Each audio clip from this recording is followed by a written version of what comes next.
आताच्या क्षणाची सर्वात मोठी अपडेट लाडक्या बहिणींसाठी बघा.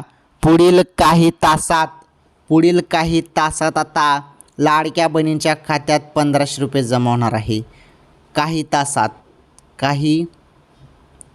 तासात आनंदाची अपडेट लाडक्या बहिणींसाठी. हे जे 1500 रुपये आहेत, जून महिन्याचे 1500 रुपये खात्यामध्ये जमा होणार आहेत. सर्वात मोठी बातमी, काही तासात आता लाडक्या बहिणींच्या खात्यात 1500 रुपये जमा झालेले आहेत. बहिणींनो, तुमच्या खात्यात जर अजूनपर्यंत मे महिन्याचे पैसे आले नसेल तर काही तासात तुमच्या खात्यात मे महिन्याचे 1500 रुपये येऊन जातील. आणि जून महिन्याचे पैसे जे आहेत त्यासाठी थोडा टाईम लागेल. परंतु जून महिन्याचे जे काही 1500 रुपये आहेत ना बहिणींनो, हे 1500 रुपये जून महिन्याचे देखील याच महिन्यात तुमच्या खात्यात जमा होणार आहेत. तुमच्या खात्यात याच महिन्यात पैसे येणार आहेत. ही सर्वात मोठी आनंदाची अपडेट तुम्हाला मी सांगत आहे. ही अपडेट तुम्हाला अजूनपर्यंत कोणीच सांगितले नाही. याच महिन्यात तुमच्या खात्यात जून महिन्याचे देखील पैसे जमा होणार आहेत. आलं लक्षात? तर ही सर्वात मोठी अपडेट सर्वप्रथम तुम्ही आपल्या चॅनलवर बघत आहात.